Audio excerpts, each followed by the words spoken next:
Hey YouTube, so this is me Reese and this is an experiment. Apparently all of my videos that I've been uploading via my computer have been without sound. So right now my cell phone is sitting in the windowsill. Um, so yeah, so you kind of get a little bit of a shot of the rest of the apartment here. So what I recapped in my last video was that a week ago, well, a week and a day almost, because it's Sunday now. It's 3:30 a.m. on Sunday on the like 20 something. I don't even know the date. 24th. Excuse me.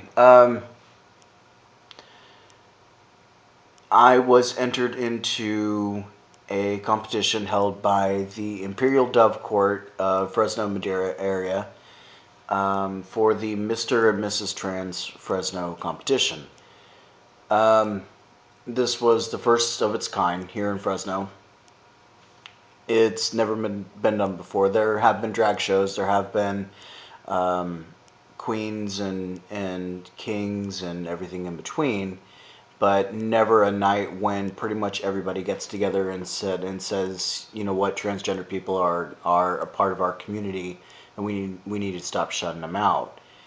So that was kind of the night, and I'm really hoping that this video has sound too. Um, my mom and my aunt were there.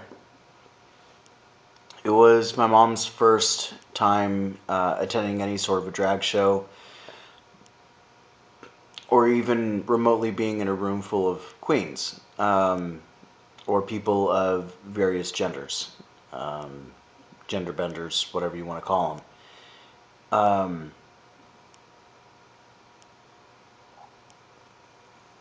My aunt had a hoot. She had a grand old time. She took a lot of pictures. My aunt took a lot of pictures, and I have them on my phone. I just haven't been able to get them over onto my computer. Um, I really need to do that. I need to just hook up my phone to the computer, but you know that's neither here nor there. Um, and my mom was uncomfortable at first, but then she kind of eased into it. By the end of the night, she met up with one of the women that actually runs PFLAG here in Fresno, and she, you know, my mom, I introduced her to PFLAG many years ago when I came out as a lesbian back when I was 15. Been quite a few years considering I'm 34 now. And again, suggested that she talk to PFLAG when I came out as transgender at the age of 25. So my mom's done her own research. She is very well informed, and she tries her best to call me Ree. She can't bring herself to call me Reese, but she'll call me Ree, which is actually short for my full birth name, which is fine. You know, she's my mom. She gave birth to me. I'm not gonna tell her that she has to call me Reese and all of the other stuff. I know a lot of people that do that, and you know, if that works for you, cool. But for me, you know, my family's my family, and they're important to me, and I'm okay with them calling me Ree. My grandparents call me Riri. They have since I was a kid, so Riri is nothing new. Um, so when I got there at approximately 6 o'clock in the afternoon, at 6 o'clock in the evening, excuse me. And that's when I was told that the competition was actually divided up into three sections: daywear, nightwear, and talent. The talent portion I knew about, and I was readily prepared for.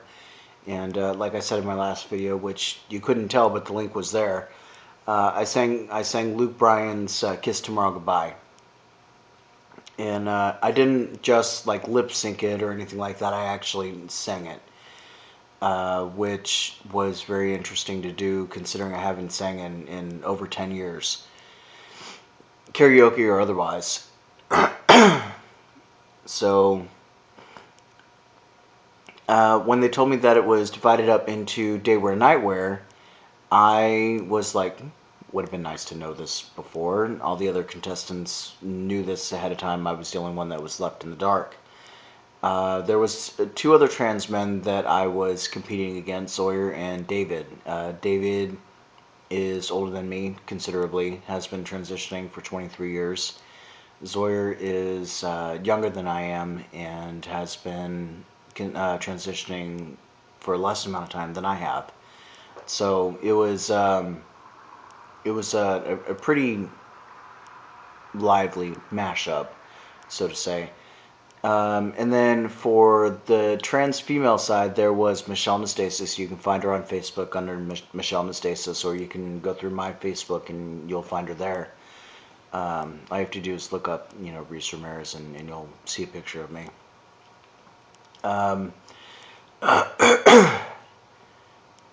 She was the only one that was running for Ms. Trans Fresno, so she won by default.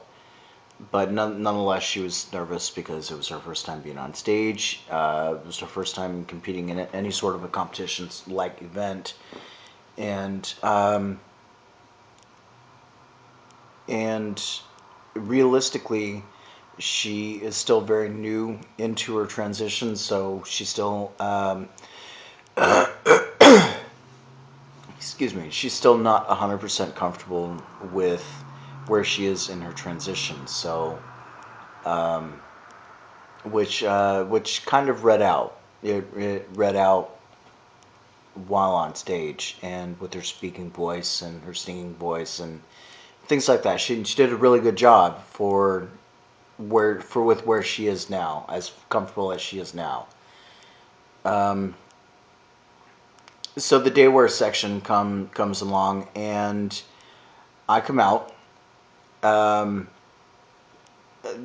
other guys, the other guys were actually called first, and they're wearing, sweater vests and sunglasses and stuff like that. And I had my Wranglers in my car, but they had a blood stain on them from when I was at the ER a couple of nights prior to that. I had to get an IV in my arm. I had to get a couple of MRIs, but that's for another video.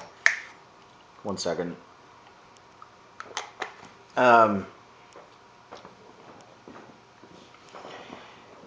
So there was no way in hell I could go in and wear my Wranglers for the day wear section. There was just no way it was going to happen. So I came out. I get called out, and first of all, I had my beard, so I just recently went back to my goatee. I came out in black slacks, black suspenders, black dress shirt, black dress shoes, black socks, just blacked out. And I get some good reaction from the crowd, some hooting, some hollering. One of my exes was actually in the crowd, and I could have swore I saw her, clapping for me, which was a good feeling to know that at least she has that much respect for me still. And then some more drag queens went ahead and performed, and they did a phenomenal job. There was some that did kind of an okay job, but that happens at every show. There's going to be one or two bad shows. Everybody experiences those. Everybody. Just like with me in YouTube, I have a really bad habit of saying a lot.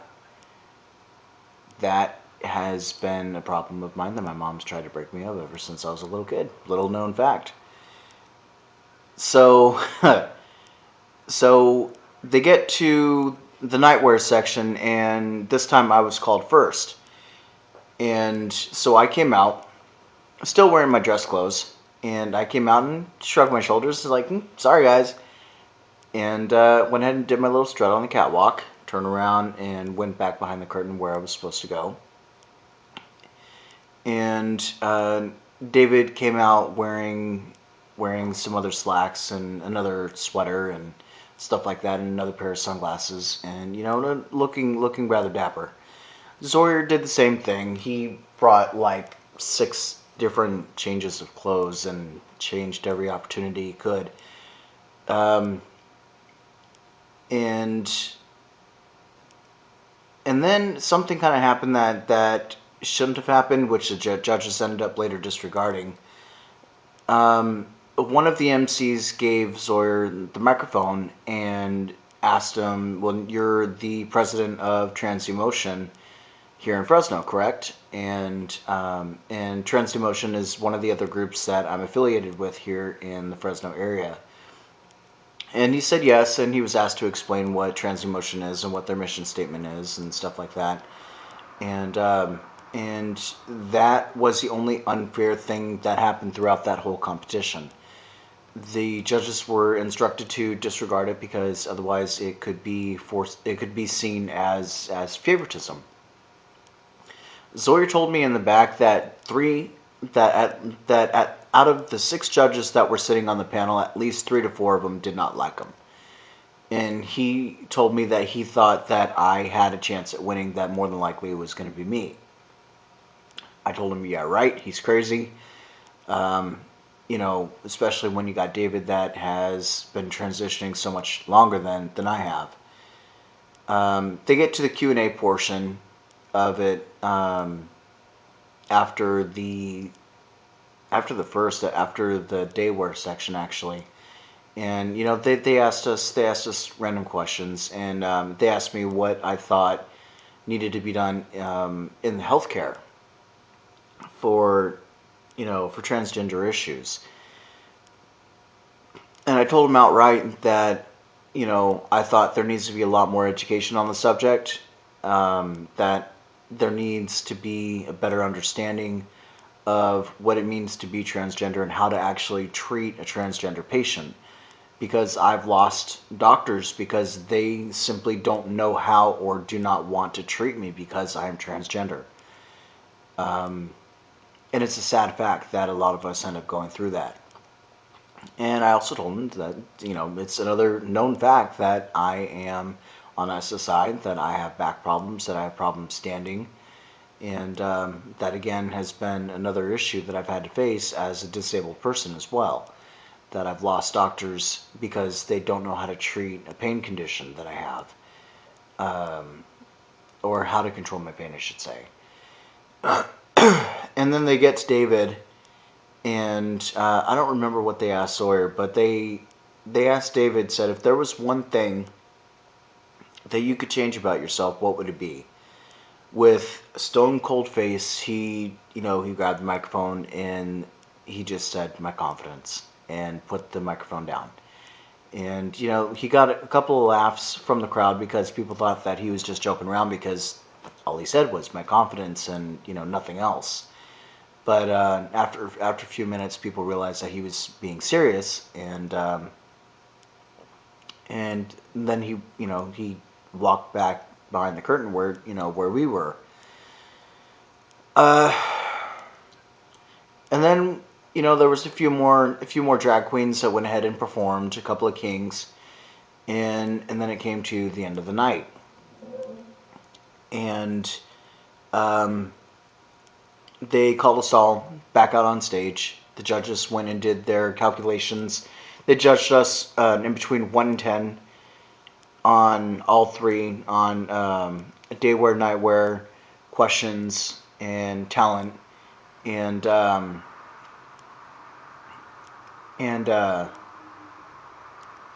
during the talent portion, I actually didn't even brush over the talent portion. Like I said, I did Luke Bryan's Kiss Tomorrow Goodbye. Sawyer did a really bad karaoke version of a song. I don't remember the name of the song. I'm sorry.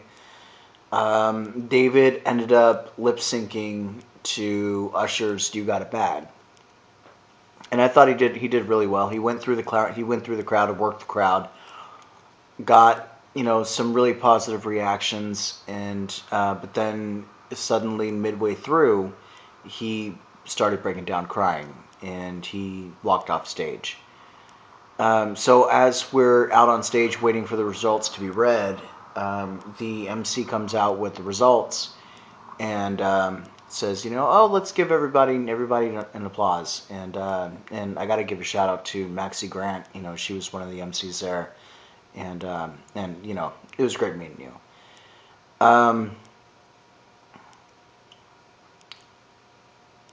So she reads the results, and of course Michelle went ahead and won for the male to female category because she was the only one that was competing. I thought it was definitely a shame that nobody else had dared compete.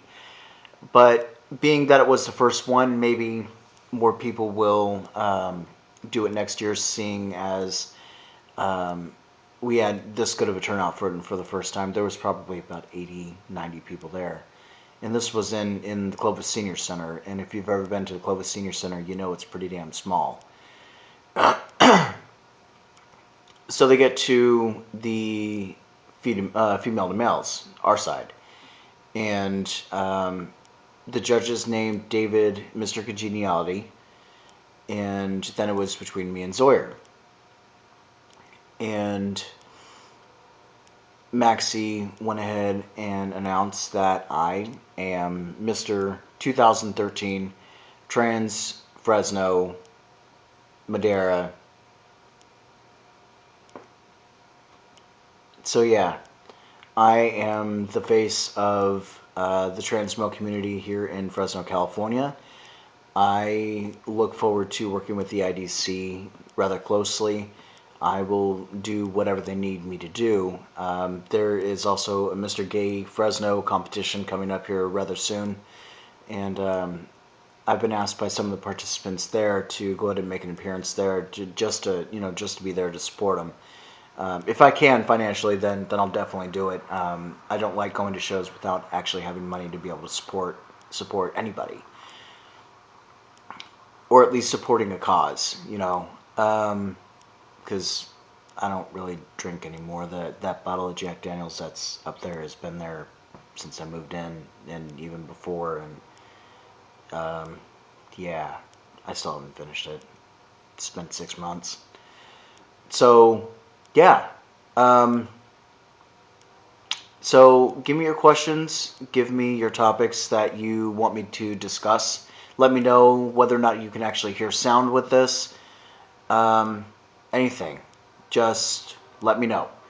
If there's something that you think I need to address as a representation of our community in the Fresno area, even if you don't live here in Fresno, if it's a concern of yours and it's still valid, then let me know.